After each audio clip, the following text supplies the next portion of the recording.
I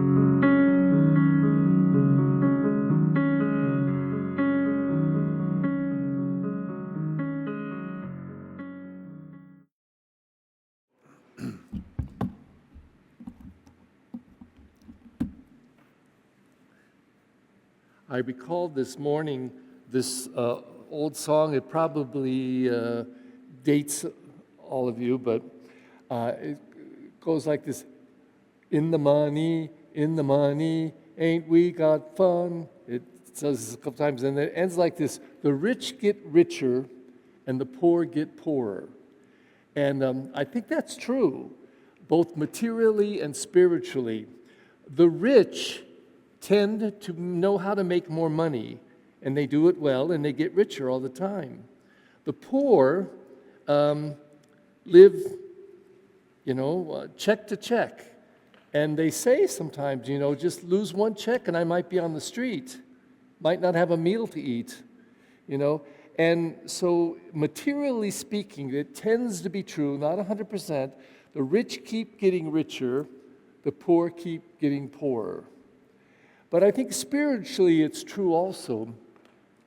And whether it be negative or positive, if people are evil, like the first reading and the second reading say the same thing, the gospel, if they are not caring, not generous, not nice, not helpful, not accepting, that just keeps increasing in them. And if they're like that at 20, wait till 40.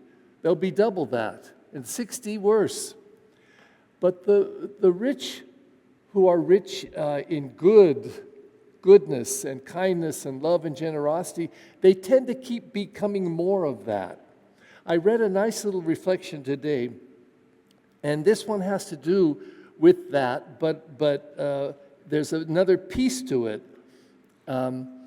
There was a woman in, I'll say Texas, I don't know where it was, but she was somebody who was opposed to all of these immigration centers and these charitable places that were trying to help the immigrants. She'd go and mouth off to them, "What are you doing? What's this stupid stuff that you're doing? Oh, you're all so political. You're so political."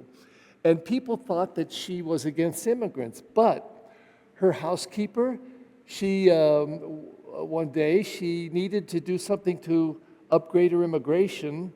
And so this woman said, you need to go do that today. She said, I can't afford to not get paid today. I need to work. So she said, well, I'm going to pay you today not to work. I'm going to pay you not to work. Then she drove her to the immigration center. She sat with her, parked in a nice parking lot, sat with her to get her all of her immigration stuff done, and paid her for the day. And so the person writing this said she was more for immigrants personally. She put out from her own money, even though she talked bad talk about these immigration centers. And maybe she was really saying, you people talk a lot, but you don't do a whole bunch. Not sure. But the reason I mention this is because this story that Jesus gives, and it's a real exaggerated story, just like most of Jesus' story. The rich man dressed in purple and eating, drinking all day, every day, but not even giving crumbs from his table to Lazarus, the poor man. The poor man who had sores all over, and the dogs would come and lick his sores. So then they both die, and it gets better. The rich man goes down there into flames, and the poor man goes up to heaven with Abraham. And then this conversation breaks out. Abraham, help me, I'm in these flames. He said, can't. We can't cross to you, you can't cross to us. It's your own fault. This is what you did all your life. So you got rich in your ugliness. Now you have to sit in your ugliness. But then, this moment, is it a breakthrough or is it more selfishness? He says, well, if you can't help me, at least go to my brothers who are still alive. I've got 5. Save them from this. There again, trying to get rich in their selfishness. Save them. Because if someone were to come from the dead, they will repent. And then this interesting line, and I told you this before, that there's a lot of commentaries that say the Gospels are rich because after Jesus lived his life, he died and he rose, the Gospels weren't written for another 20 or 30 years.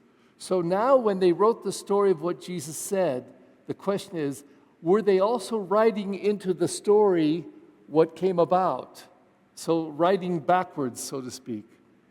So then Abraham says, if they will not listen to Moses and the prophets who died many years ago, if they won't listen to them, why would they listen to somebody who came back from the dead?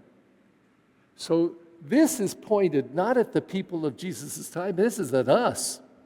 If we believe that this happened, then shouldn't we listen to every single word, every single letter that Jesus speaks? And if we don't, even if someone should come back from the dead, they will believe or they won't believe. Which is it? And if we say we will believe, then we have to pay attention to what Jesus says. So, again, loving our enemies, doing good to those who hate us, forgiving everyone. And we get this whole time of Lent to taste that stuff. And the question is, will we get richer spiritually or poorer? What is it going to be? For each one of us decides that.